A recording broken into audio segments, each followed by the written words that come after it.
Greetings, everyone. I am Larry Scott Walker. I'm Jennifer Barnes Balenciaga.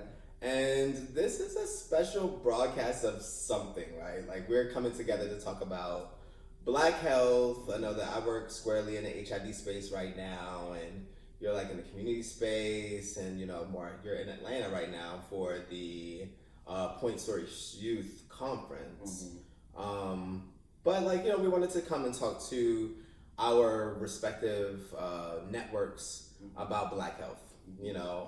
This summer has been an amazing summer in many ways, right? For both of us. Congratulations on your graduation and on your marriage and things like that. And I've been in school and doing my thing, and but I feel like also this summer has been tinged with various losses that have just, I don't know, rocked my world, to say the very least, to put it kind of mildly. Recalibrate the world. Yeah, I mean, of course, I think that this is an effort to do that. To really talk about and squarely focus on Black health and our wellness and how we live while we're here is a recalibration of it. But I have to be honest, having experienced just within the last, we agreed to do this after Stefan, which was a couple of weeks ago, like a month ago. And within that space, I've already lost another friend, and it's a lot. It's a lot. So we wanted to come and talk to you all about, how we live in,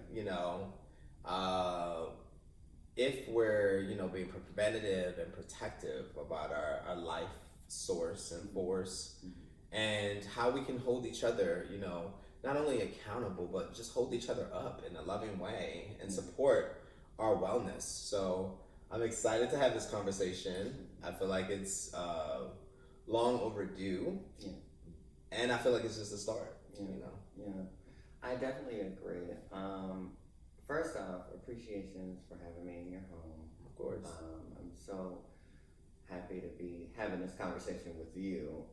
Over the years, we've talked many times about this very subject due to so much work between the spaces. It's been such a off-put conversation, but I think the time has been imminent at this moment to, really discuss what it means to be a person who takes care of the physical body as well as, some of the mental needs. I know you and I most notably have kind of shifted our spaces. We were in everything, at everything all the time, drop of a hat. And then it kind of transitioned into, and I can say for myself during the pandemic, what the fuck do I need? Right.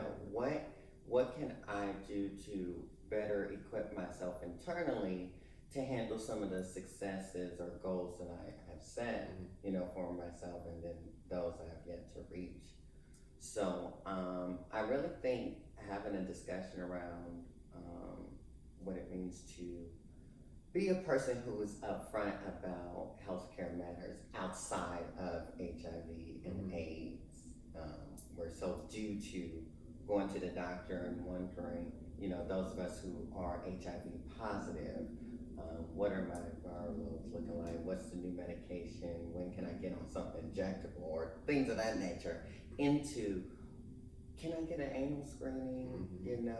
Can I get my breast felt? And me being a woman of trans experience, can I get my mammogram?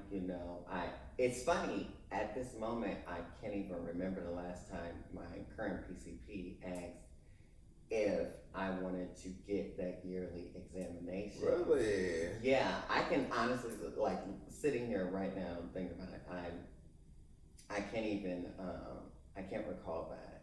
So things like that, I've been, myself, been taking precautionary measures with the anal health. I have an individual, a physician who specifically does the lasering off effect of anything precancerous. And so I remember the first time he told me he was gonna have to do it, and I was like, does that mean I have cancer? Right. That's so crazy. One of my friends literally just had this experience where a doctor, a person from the medical facility called over the phone and was like, basically you have cancerous cells or something like that.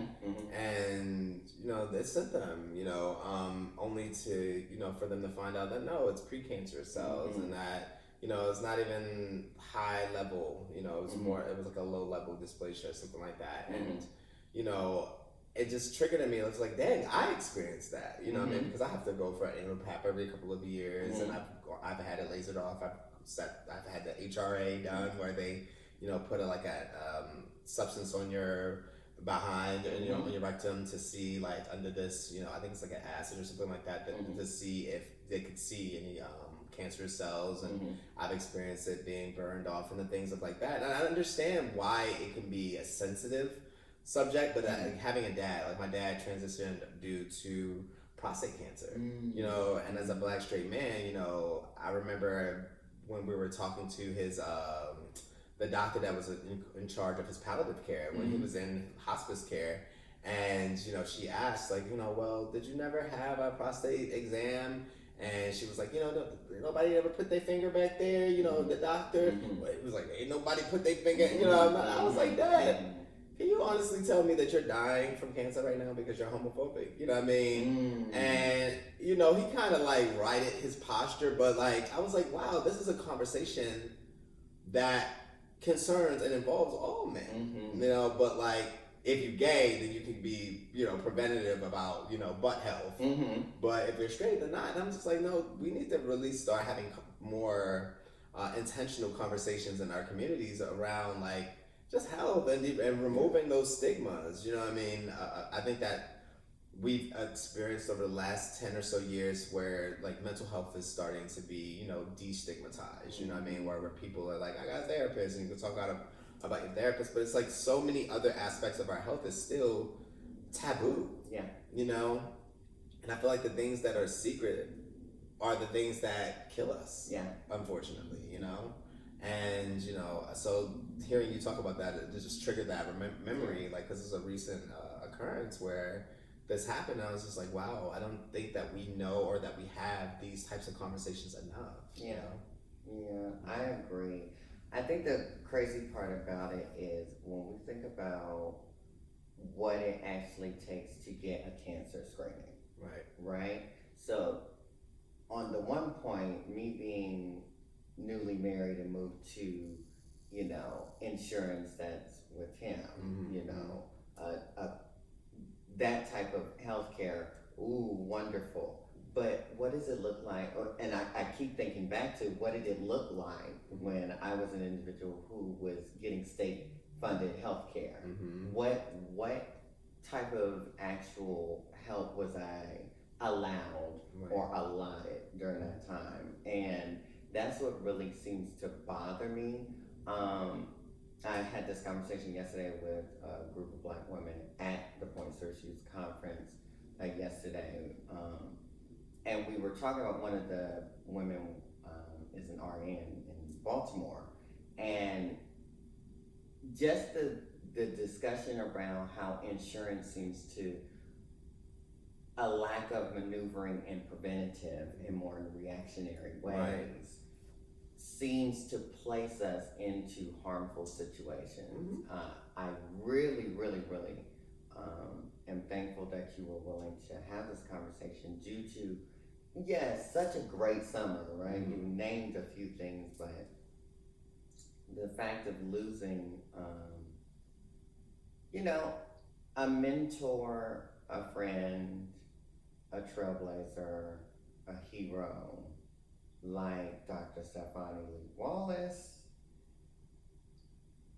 Again, that word recalibration, because me losing the instinct of the work that had been put in thus far was not an option. That's first and foremost. And then also, it would have kind of deaded all of the emotional attachment to what yourself, myself, all the other individuals he was able to touch. It would have tainted that space in my mind. So I don't think at this moment, I've talked to a few people, everyone keeps asking me how I am, what I need, and I said today to Eric Paul, I was like, you know what? I don't know what I need right now. Mm-hmm. But what I do know is spreading the word about, him passing from stage 4 lung cancer, a person that never smoked, did not really involve himself in environments where that would have been attributed to an outside force. And then also knowing the fact that his mother had passed from cancer as well. And some of those thoughts about genetics and what does it mean can I get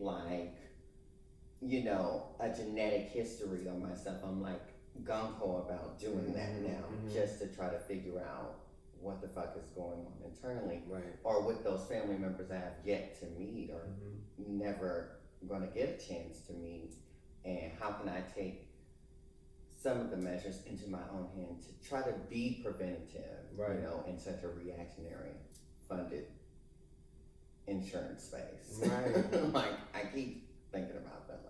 And I think that what you're saying is really true. I mean, honestly, how do we use our talents as advocates and activists to petition for a more proactive positioning from our insurances? I mean, they work for us after all. We don't work for them. So we should be able to say, no, this is what we recommend as people who work in this space, who are people who have lost family members and chosen family members and actual family members from diseases like cancer, ALS, and others. We want these preventative screenings, and I shouldn't have to fight for it. I shouldn't have to do the most for it, because most people, don't have the level of awareness and it's just savvy, that the kind of emboldenment that a Jennifer Barnes Balenciaga has or Stephon Wallace has. So if it's hard for us, readily available information, where's the readily available portion of, hey, this is how you take care of yourself, or these are the questions to ask. And I think that unfortunately, we can't expect that from United Healthcare or from any system. It has to come from us. The people watching this. We have the experience. We have the language. To say. This is what I experienced. You know what I mean? I'm not gonna wait for America or any other racist anti-black system to say this is how you fight back, or this is how you challenge an anti-black system. You know what I mean? That's gonna have to come from us. So I think that some of the why doesn't this exist have led me back to my own front door. And that's kind of how I'm coping with all of this. It's you got more stuff to do. You know what I mean? It's that serenity prayer. You know what I mean? And when at the end of that you're oh well, I guess there are some things that are in my control, that I can do. That's what's continuing to motivate me in this space, because you're right. When in the same day that I found out about Stephon, I found out about my friend Mercedes, who was a Black queer woman who she died from a buildup of lactic acid, and she basically suffocated, and she was young. She was 44 and beautiful and alive, you know what I mean? And it's just so crazy. It's if I'm walking into the SOS, or the Saving Ourselves Symposium, and I get a call from one of my friends, my best friend Quandas, and he's hey, and he had that tone in his voice, when somebody's about to tell you, somebody died. When's the last time you talked to Mercedes? I'm okay, she okay, you know what I mean? Trying to rush to the case because I'm so busy in this moment or whatever. And he's she passed, and this. And we go in, I deal with that. I'm okay, I'm gonna go to this conference after we show this screening of our documentary. Thrive SS has a documentary that Stephon was featured in, called Black Death. We showed the second episode of that. We have a conversation, and William Francis from, not William Francis, I forget his name now, but one of the brothers in the space actually says to us, he just passed, that Dr. Wallace just passed while we were in this space. And I'm just wow, like two people in one day, two friends in one day, and neither of them was related to HIV. You know what I mean? Like that's the crazy thing. I was like, this is interesting. You know what I mean? Like this is truly like a and rapidly happening more and more. Yeah, rapidly. Yeah, my friend since then was not related to an HIV complication or anything like that. And it's just what I'm reminded that, like, you know, the longer I live, the older I get, I'm gonna experience more transitions or whatever like that. But the ones that are associated to preventable health issues, and I'm focusing on HIV. Not that the work that we're doing at HIV isn't, you know, the work that we're doing at HIV is super important, and in a lot of ways, it's like a model for how to do, you know, that public health work in a culturally appropriate and responsive way. Yeah. But it also makes me think, like, damn, like what conversations aren't we having? Like, what are we forgetting about? Like, my dad died of cancer 2 years ago. Yeah, and how can we use this conversation as a springboard into other conversations? Every time I hear that, I always think about intersectionality, and then I'd be so happy because I'm like, a black woman. Yes, Kimberly Crenshaw. Intersectionality. It's so joyful to bring those things together and kind of understand that these things are like equal. They're all intersecting. Yeah. They create a pathway of, you know, how do we step into what can not only help ourselves, you know, if I'm helping myself and then I also have Judy's that I'm like, this is what I just got done doing, making it normal kitchen talks, making it normal FaceTime talks, you know, even I think at this point, you know, the HIPAA laws and stuff when you're in the doctor's offices, but sometimes, you know, maybe having a friend on the phone to understand what's happening, because a lot of us are speaking specifically with us who are within or around the medical field. Like, well, this is what this individual is saying. I want you to listen and then tell me how to maneuver, and then pass that on to somebody else who may end up discussing with you how they were in the same type of space or situation.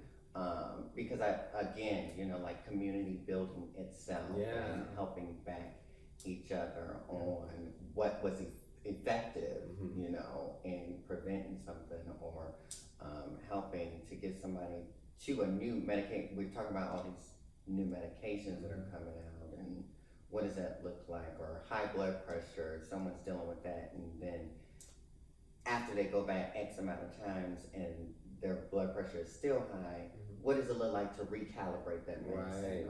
Or how do I even ask for them to do that? So I get it. I totally get it. Do you feel like mentally you've been able to take that time, like you were saying your friend Mercedes passing, and then during this week you're saying your other friend passing? Just a week ago, like Monday. What in that time, like, do you think that we need to like create something of, like you were saying, meditation coming up for you? Do you think that there's something we can implement as far as how do I get not so bogged down internally? So yes, I think that like we can have like a standard. So what I feel like I hear you saying is like if there's a way for us to create like a guide for how to cope, almost or like how to, like you keep saying, recalibrate, you know, really recalibrate and take that time. I think that we should, you know what I mean, especially one for Black people, because and honoring the amounts of trauma that we exist through and have lived through and traversed through, and like, you know, sometimes the traditions of just accepting, you know, it's just like, okay, this is a bad thing that happened to me, bad things happen to me, but good things happen, and just moving on. And like, I feel like that would definitely be helpful. I'm definitely not the person to help to create that, because I feel like I've exhibited probably like being 100% honest. I feel like I've not exhibited the most healthy coping mechanisms and practices this time around. Like I've worked through a lot of it. I've, people have been like, oh, maybe you should take off. And I'm like, no, I'm just going to keep working. I'm just going to do this thing or whatever. Yeah, and I don't, that's not good. You know what I mean? I think that contributes to, the loss of life force. You know what I mean? Like pushing yourself and all of this. But I feel like I would love to, like, hear what like people like Yolo Akili from Beam or like some of the people like him that I look up to have to say toward like that coping space. I'm a therapist, you know what I mean? I have a friend in Cincinnati who does he does some of the retreats and he does yoga, specifically Alexander Shelton in Cincinnati, where I'm from. And I've been talking to him and had my husband Asher talk to him about some of the ways he utilizes his trips. I think he went to Brazil and did one of those types of retreats with like the medicine that they use in tribal methods. And I think just hearing you say that, it's almost like its own investment, right. Into what you're doing and helping maybe just for a period to relax, release in wilderness. And I'm just thinking more and more, I see why, like you see people who work so hard, they're in the city, they may, live in the city, work in the city, always flying, doing 70, and you ultimately see them like back away and they're like super earthy and now they're like only invested in being that type of individual. Right. Based off of the extensive, continuous introduction of traumatic situations or the lack of being able to deal. Yeah, totally. I totally know. I don't want to become that person. Well, we're in charge. We control. Like we were talking. I was talking to the brother Reginald Smith from the Reggie and Dion Smith Foundation here in Atlanta, and we were talking about that. It's like we have yes, life is a stage, and we're all playing our part in this whole dramaturgical theory, right? But we're the actors making choices, so we choose. You know what I mean? Like, it's not like this predestined fuck show that like we don't have any choices. It's like, no, like I can make my choices. I can do my subtext, and I choose the way that I navigate through the space. So like, and that is a thing that I'm taking from this summer. It's like understanding that. Maybe that's what we should think, like lessons from the summer. Right. Like I think that's one of my lessons is that like I have to choose the quality of life of my own life. Yeah. Like there's a quality of life that is afforded by your socioeconomic status and your educational status and those things. But then that's our own quality of life. Like I hope that if I were experiencing the worst of the worst, that I would still treat myself with a high level of respect. And I want to change that. Actually, I want to affirm that I will, regardless, like what is going on in my life, that I will endeavor to get the most out of it, and to put the most into it, and into life, but also into myself, because I'm just seeing the finality of it all. Like, I mean? Like, dude, you might have 30 more years, you might have 2 more days. Like, you know what I mean? So what are you going to do about your quality of life? Asking myself that, like, what am I going to do to make sure that I feel alive while I'm living, While I'm living, alive while living. I absolutely agree. What are some of your takeaways for the summer? Of course, we were talking about this before we started recording, and the question was, well, like enjoyable parts of the summer. I really can't think of I've had awesome experiences, right? And I've been able to do some things I never thought I'd end up doing. And one of them happened to be solo, which was going to IAS in Australia. The International AIDS Summit or Society. And conference that they had. It was a very lonely experience,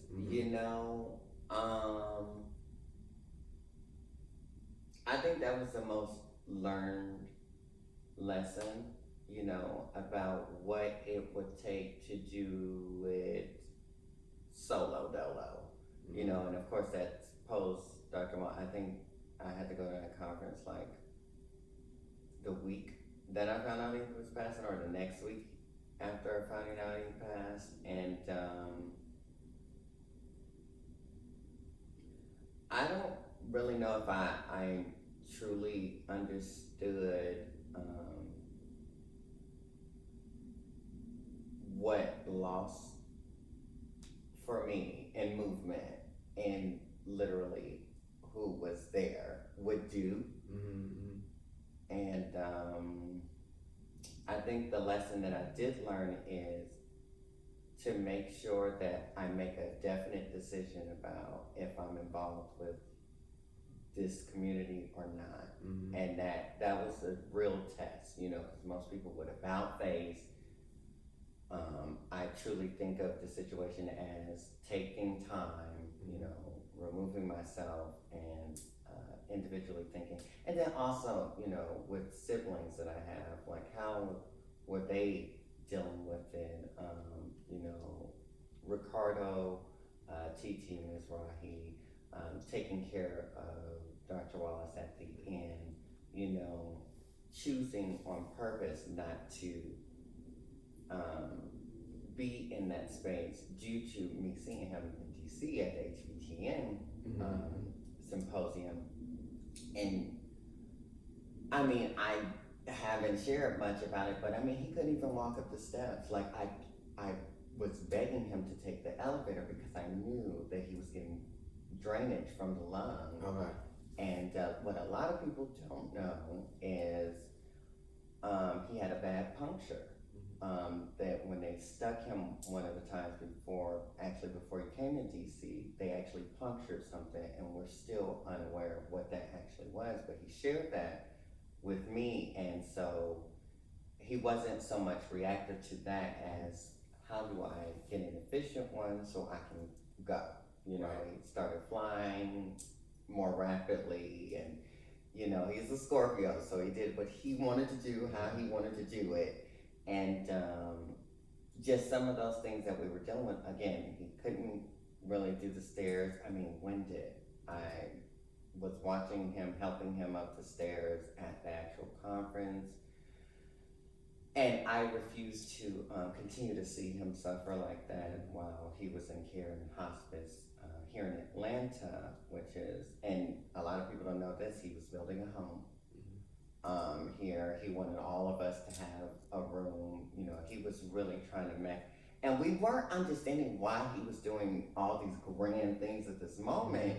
And you know, when you learn about, you know, impending death or terminal illness, they inform you that sometimes people do those type of methods and try to show those grand gestures of appreciation or something to leave behind. Right. And it was just hurtful. You know, the first time I saw him on video, Dr. Mel Branch called me, David Mel Branch, so appreciative to him. He kept me absolutely informed of what was going on, informed us of what it would look like, seriously, to prepare ourselves. But he called me on Facebook Messenger, and you know, it took him a minute to recognize myself and my husband Asher. And we sat there for a moment. I just held the phone, and then when he actually did notice, he just busted out crying. You know, and that was enough. Like for me, I had never seen him cry, and it just broke my heart because all I could think about was internally, there's something he wants to say or do that he can't really do at this moment, or the recognition that somebody else knows what's happening with him. That vulnerable moment is what sticks with me.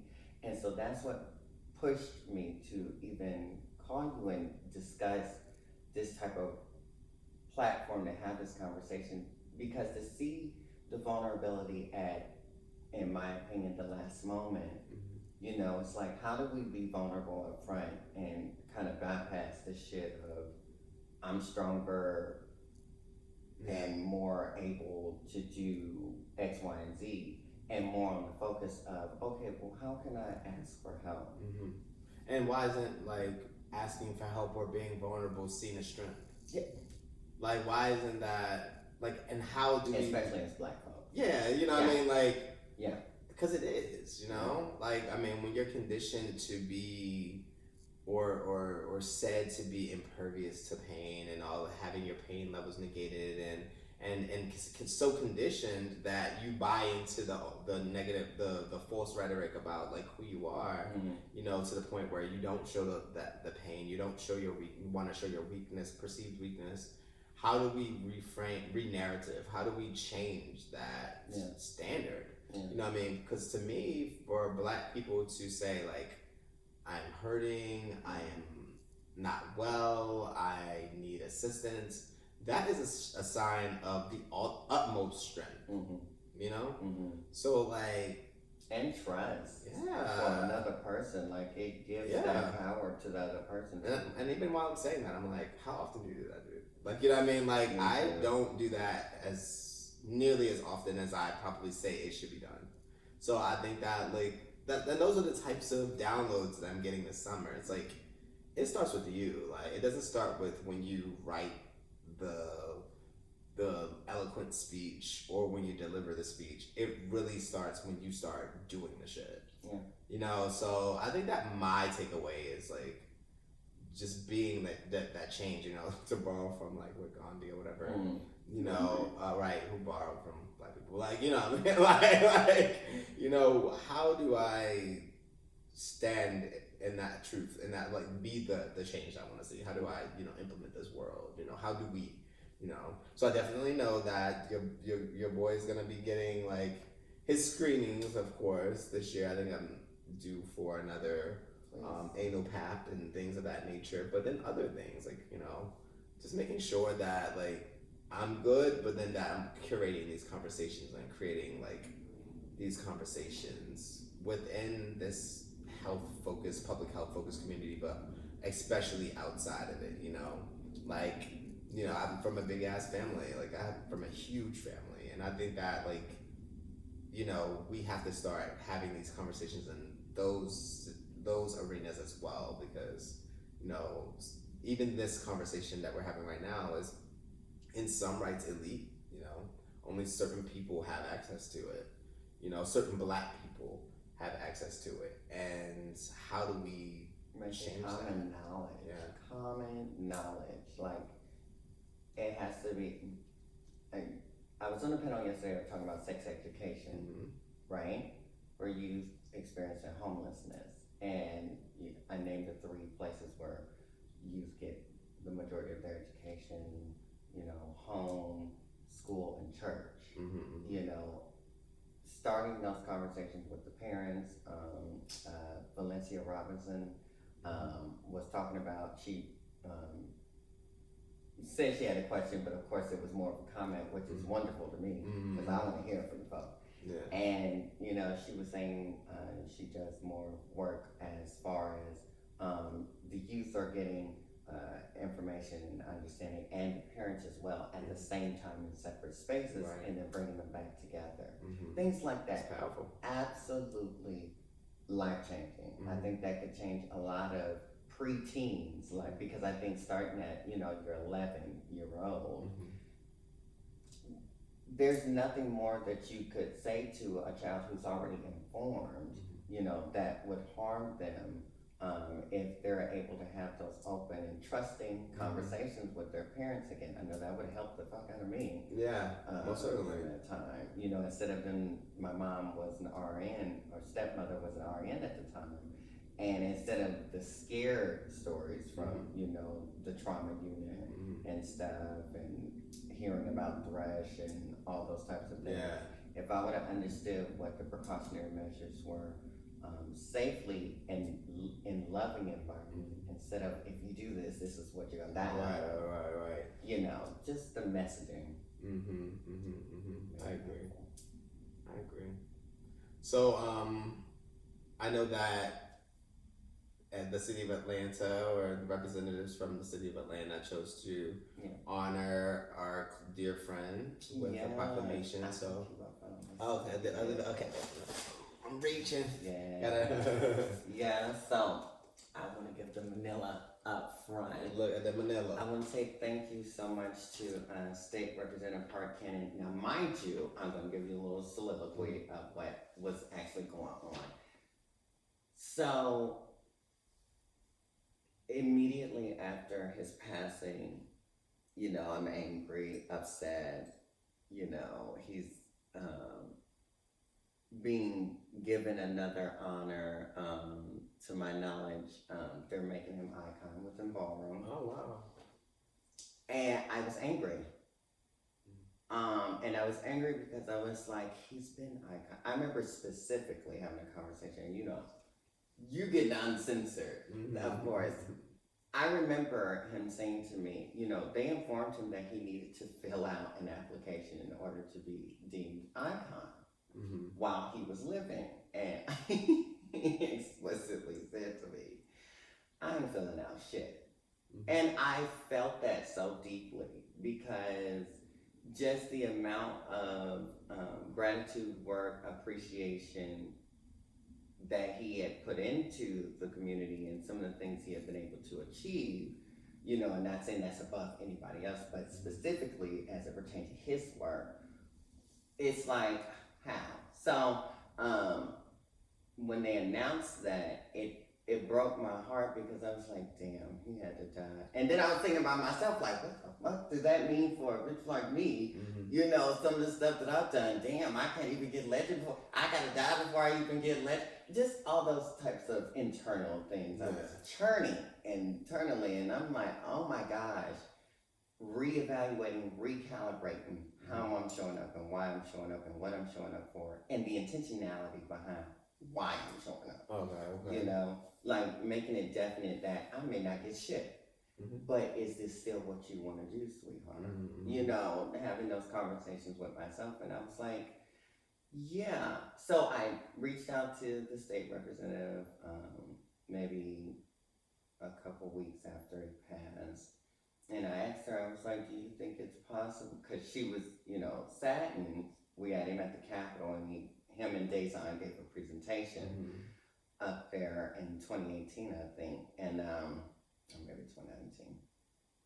And she was like, of course. And so she went and had a resolution made for him. And the funny thing is, it has this purple ribbon, and that's his favorite color. And I was just like, I didn't even say any of those things, but just some of the ways in which this is able to be, you know, appreciated. I'm gonna have it framed and stuff. And I don't know, I've been trying to think of places to curate queer spaces, queer work, especially as it pertains to healthcare, because I feel like a lot of changes happen solely based off of the back of Black and brown individuals in this community. And I want to read two parts of it.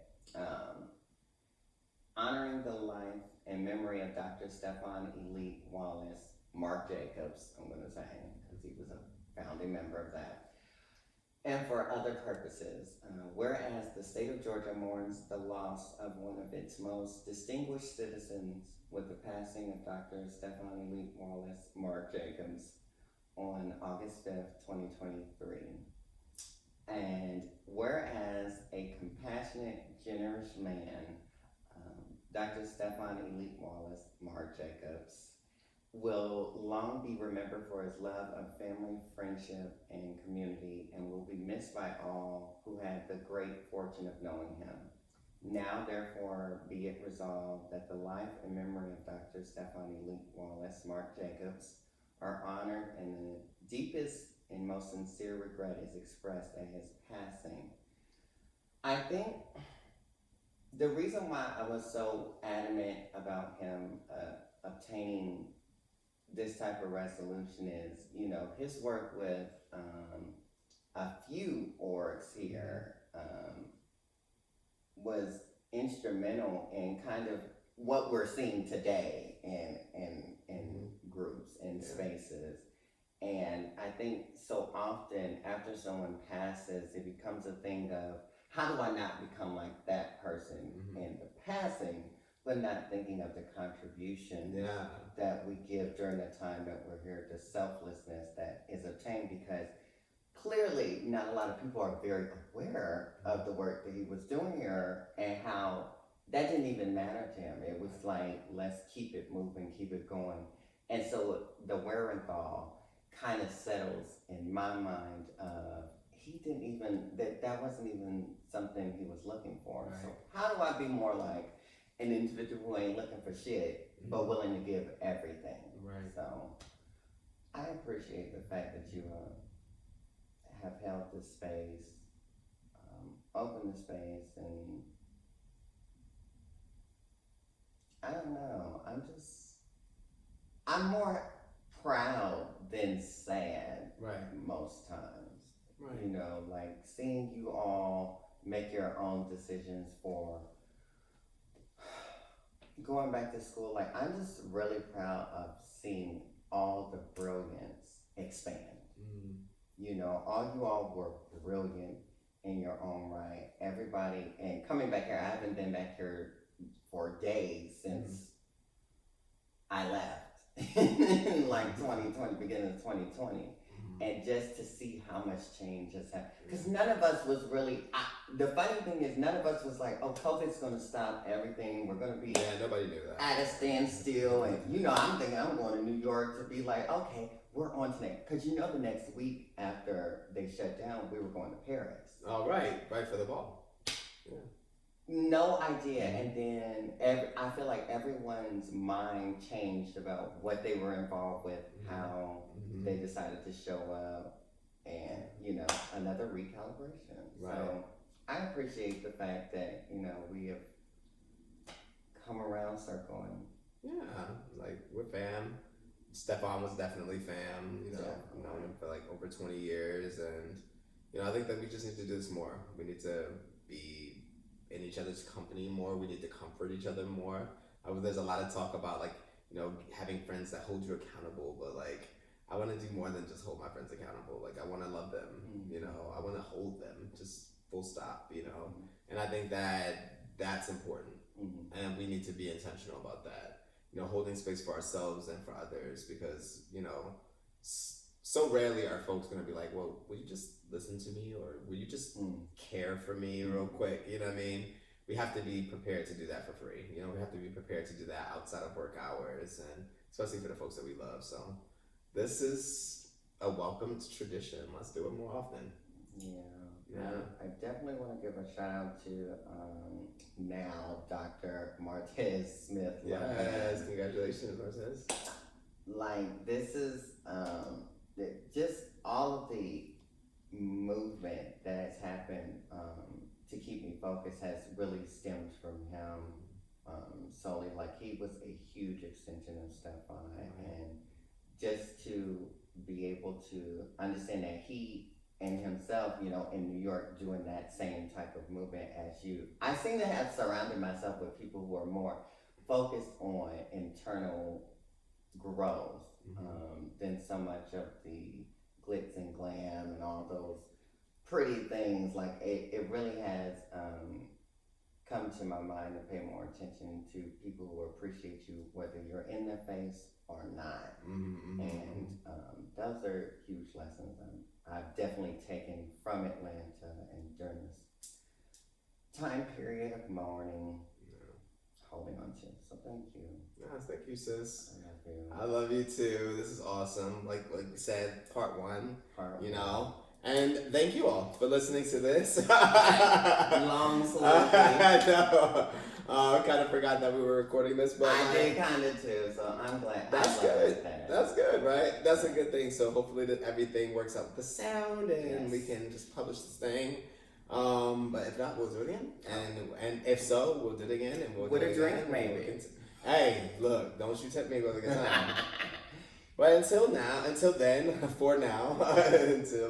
you know, love you all. And love on yourselves, love on your fam. And we will be back. See ya. Peace.